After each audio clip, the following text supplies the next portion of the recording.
Bienvenue dans Enfance et Histoire, la chaîne qui relie l'histoire et qui donne de l'espoir. La spiritualité et l'industrialisation sauvera, je pense, à mon avis, l'Afrique. Je pense qu'aujourd'hui, on est dans une guerre de spiritualité et une guerre du vivre. Je pense qu'à partir du moment qu'on n'est pas autonome, qu'on ne peut pas se nourrir soi-même, qu'on ne peut pas s'éduquer soi-même, qu'on n'est pas conscient de sa force, qu'on n'est pas conscient de notre lien avec les plus hauts, à partir du moment qu'on n'est pas ancré en nous-mêmes, la vie nous échappe. C'est avec beaucoup de tristesse que je fais aujourd'hui cette vidéo, parce que je suis juste touchée de la situation en Afrique. Je suis juste touchée de tous ces gens qui menacent les Africains, des Européens.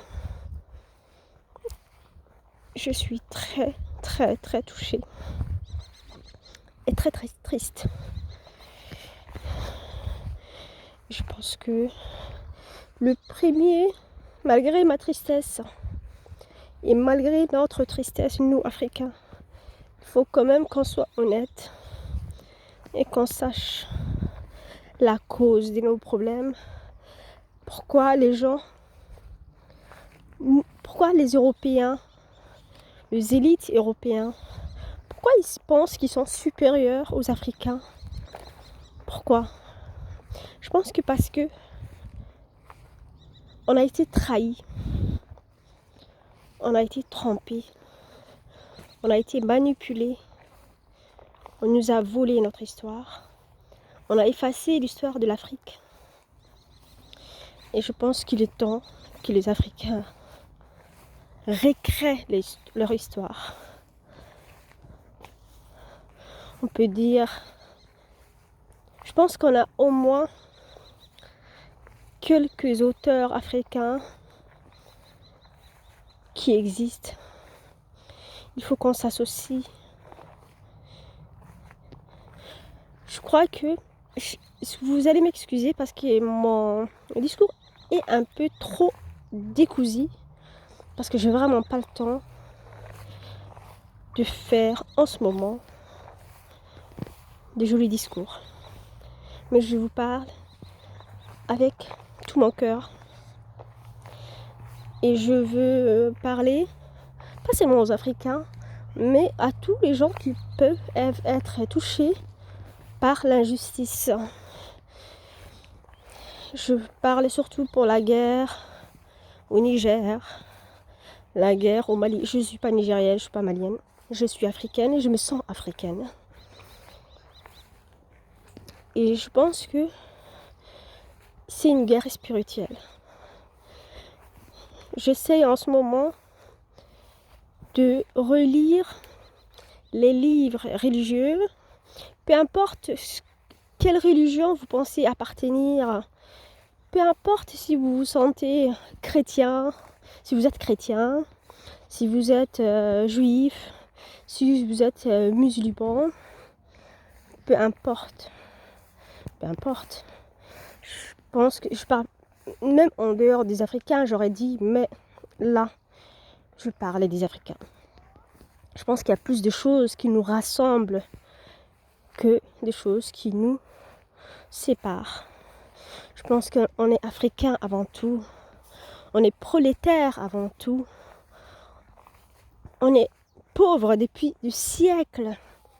On on a été déportés. Et je pense que jusqu'à aujourd'hui, on est déportés. Les Africains, jusqu'à aujourd'hui, essayent d'immigrer ailleurs. Pourquoi? Parce qu'ils ne sont pas bien chez eux. Parce que je pense qu'au lieu... Après, c'est très facile de faire une vidéo quand on est en Europe et de conseiller les Africains. Mais cette vidéo s'adresse aussi à moi. Je pense que j'inviterai tous les Africains à se recentrer sur eux-mêmes. Je pense que tous les Africains, et même tout le monde, tous ces gens qui se sentent frustrés, impuissants et dominés par des forces extérieures, je pense qu'il est temps qu'il faut qu'ils sachent ce qu'ils veulent dans la vie. Si vous voulez être musulman, essayons de faire quelques pratiques de l'islam pour croire à plus fort, pour s'accrocher à plus fort, pour prier plus fort, plus haut qu'un être humain supérieur, pour pas se compromettre, pour pas accepter des contrats déséquilibrés, où la force penche toujours pour les plus malins, pour les plus mesquins, pour les plus intellectuels, pour ceux qui ont le moyen de s'éduquer, ceux qui ont le moyen, et c'est toujours les mêmes, c'est toujours les plus riches. Et pour équilibrer ces déséquilibres, il faut que nous, Africains, se recentrons sur nous-mêmes. Il faut que nous devenons ce que nous voulons devenir. Et je veux qu'on prie pour... Les prières sont toujours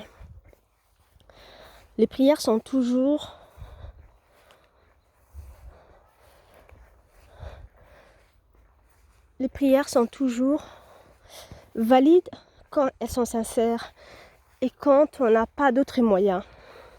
Je pense que nous les Africains, on n'a pas d'autres moyens. On n'a pas de moyens matériels, on n'a pas de moyens physiques même, parce qu'on est démunis. On n'a pas d'armes. On n'a même pas de maison. On n'a même pas d'abri. Je préfère dire qu'on n'a pas d'abri, parce que quand on a un abri qu'on doit payer pendant 20 ans, 30 ans, parce qu'on n'a pas d'abri, on est esclave toute notre vie pour payer notre maison. Et pour le moment, on n'a pas d'abri. Voilà, on a un abri quand on a tout payé. Et quand on est aussi pauvre, on a Dieu. On a Dieu. Et j'inviterai tous les Africains à être très solidaires. Même si on n'est pas à côté du Nigeria, j'inviterai tous les Africains à prier.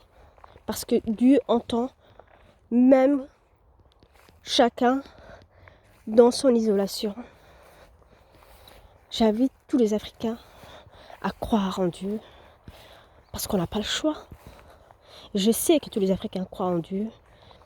À des dieux différents, mais à des dieux. Et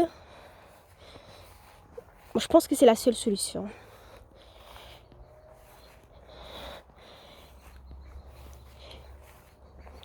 Et moi, de là où je viens, c'est près de Somalie. Et je me rappelle que les Somaliens, quand ils racontent leur histoire, ça fait une 30aine d'années qu'ils sont en guerre entre fratries, entre proches, entre tribus, entre voisins, entre frères éloignés, entre frères proches, une désolation depuis une dizaine d'années. Et je me rappelle qu'ils étaient fiers, ils sont toujours fiers en disant que nous, les Somaliens, on a fait fuir les Américains. À une époque, les Américains se sont installés en Somalie pour soi-disant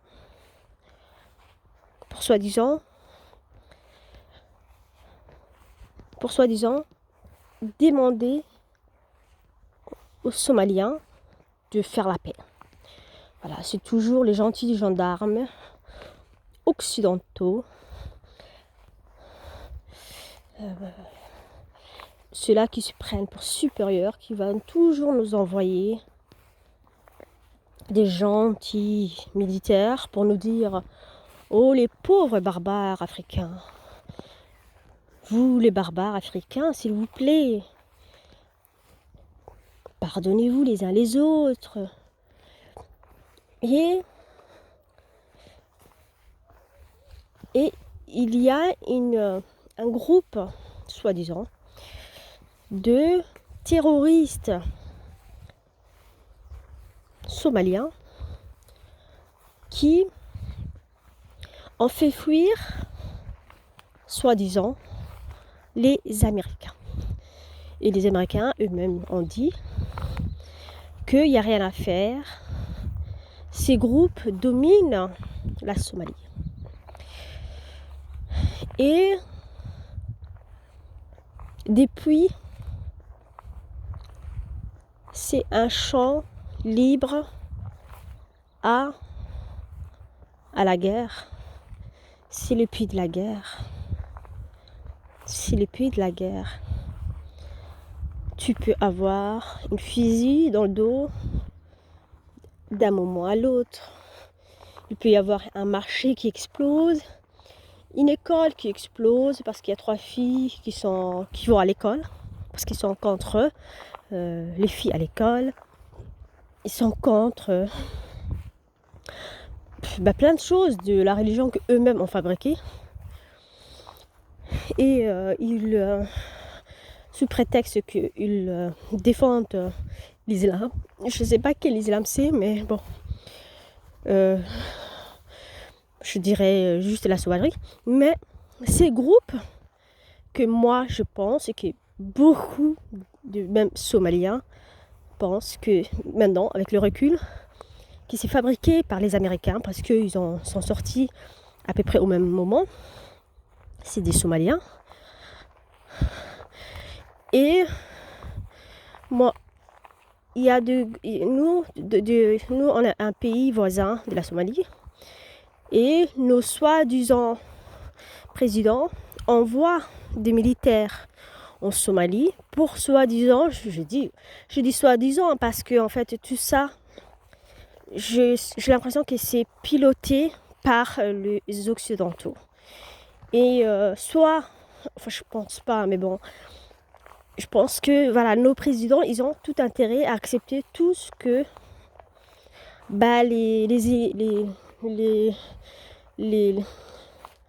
les gouvernements occidentaux leur proposent, parce que c'est des présidents qui ont été posés par ceux-là même. Donc pour rester roi, il faut accepter tout ce que te demande le roi qui est encore un peu plus en haut que toi, celui qui t'a permis d'être là. Et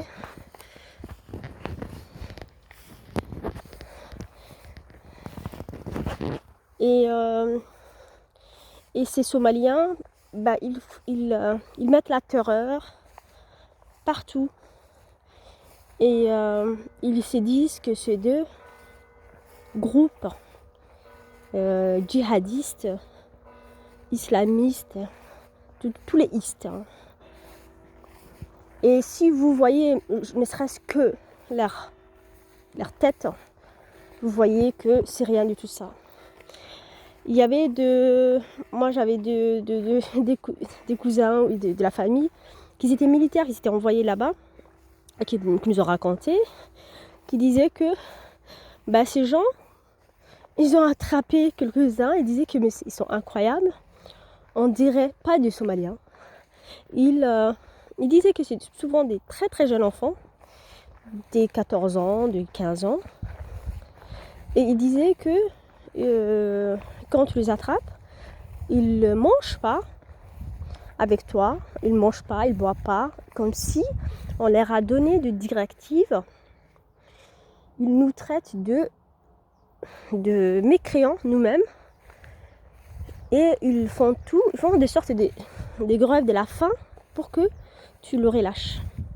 Et souvent, bizarrement, tu as un appel de tout là-haut, de ton employeur, militaire, colonel, je sais pas quoi, ou encore plus haut, qui t'appelle pour te dire « libère-le ». Et il disait que, j'arrive pas à y croire, qu'on est là pour faire la paix dans la région, et que quand on attrape des gens qui ont fait des explosions dans des écoles, souvent, dans des centres stratégiques vitaux pour les petits peuples, ces gens, on nous les demande de les lâcher. Donc, ils se demandent même eux-mêmes pourquoi ils sont là. Ils sont là peut-être pour observer la misère humaine. Et c'est pour vous dire que tout ce qui se passe en Afrique, et même au Moyen-Orient, je ne sais pas si c'est une guerre. Je pense que c'est une guerre anti-musulman. Je pense finalement, avec le recul, que c'est une guerre anti-musulman. Comme à l'époque, il y avait une guerre anti-chrétienne, parce que les chrétiens étaient forts à l'époque. Je pense que maintenant, il y a eu le deuxième testament pour les chrétiens. Ils ont mis plein de doutes. Il y a beaucoup de chrétiens qui ont abandonné leur religion, qui sont devenus athées, même en Afrique. Et pour le moment, il n'y a pas ça chez les musulmans, peut-être. Vous allez me corriger s'il y a des chrétiens et que je me trompe, mais voilà, moi je connais beaucoup des Africains qui croient plus au christianisme, voilà, qui savent plus croire entre leur culture africaine tout simplement et le christianisme. Et je crois que je me suis permis de faire cette petite vidéo pour que l'Africain, parce que si aujourd'hui le Niger est attaqué, toute l'Afrique est attaquée. Toute l'Afrique est attaquée. Toute l'Afrique est attaquée. Et il faut savoir que c'est toujours pareil. C'est comme les Somaliens que je vous racontais. Quand ces gens ils partent, quand ils vous attaquent, après quand ils partent, ils implantent de groupes terroristes. Et après, il n'y a plus jamais la paix dans la région. Donc je pense que les Africains devraient vraiment prier au fond d'eux et faire tout ce qu'il y a pour faire sortir les ambassades, des pays qui les attaquent comme la France, les États-Unis, l'Angleterre. Il faut vraiment qu'ils les débarrassent, soit qu'ils leur imposent des droits et des devoirs égaux. Voilà, je vais arrêter ici parce que j'ai peur d'être un peu bafouillée parce que je n'ai pas pris des notes, mais c'est juste que je fais cette vidéo en pleine émotion et j'envoie toutes mes prières aux gens du Niger. Je ne sais pas si ça se dit nigérien, aux Maliens, aux Somaliens, aux Burkinabés et à tous ces gens. Et moi je pense qu'il faut vraiment pas croire même les gens qu'ils peuvent vous proposer, ces gens, et On n'a pas besoin d'un intermédiaire ou voilà. Je souhaite bon courage et je vous dis toutes mes pensées pour les Africains, pour tous les musulmans ou les pays du Moyen-Orient qui ont été aussi déstabilisés comme l'Afghanistan, l'Irak, la Syrie. Et je voulais aussi prévenir les Africains. C'est aussi juste une intuition que je pense qu'à l'époque des Deuxième Guerre mondiale, il y a eu de grandes transformations dans le monde. Et c'est quand les gens ils sont en guerre, quand les gens ils sont en déstabilisation, ils ont tendance à accepter pratiquement tout. Et si maintenant il y a la guerre en Afrique, les Africains vont peut-être accepter d'être avec, par exemple, la Russie, parce que là je vois tous les Africains qui disent on veut Poutine, on veut Poutine. Je pense pas, malheureusement, c'est juste une intuition. J'ai vraiment aucune. Je n'ai pas fait des éducations politiques, stratégiques, mais c'est juste une intuition de mes petites expériences, de mes petits voyages, de mes petites origines, de gens avec qui je parlais qui étaient plus grands que moi et qui ont vécu avant moi, de mes parents, de tout ce que j'ai entendu. Je pense pas que, par exemple, Poutine va être mieux que la France, par exemple, parce qu'il y a beaucoup la France qui impose sa suprématie en Afrique. Et je pense pas. Je pense que la Russie et peut-être les États européens vont peut-être faire un accord en disant que allez hop, on va faire la paix si tu demandes aux Africains de faire ceci ou faire cela. Et les Africains, comme ils sont tellement dans les rêves de se débarrasser des suprémacistes élitistes des gouvernements européens, ils vont peut-être accepter du modeste russe que je pense qui ne pas, enfin c'est juste une intuition et ils peuvent accepter tout ce qu'on leur propose comme contrat juste pour se débarrasser de cela. Et peut-être ils vont se compromettre et se mettre dans des contrats pires que ce qu'ils étaient déjà dedans. Il ne faut pas oublier que l'État d'Israël s'est fait fabriquer après la Première et la Seconde Guerre mondiale, sous prétexte que les Juifs étaient persécutés en Europe. On leur a trouvé un État à l'intérieur du Palestine. Et maintenant, vous savez la suite, que les Palestiniens sont poussés jusqu'au bout. Maintenant, ils n'ont plus qu'ils vivent comme des mendiants dans leur pays. Enfin, comme des mendiants, c'est même pire que les mendiants, qu'ils sont colonisés, surveillés, persécutés dans leur propre pays. Voilà.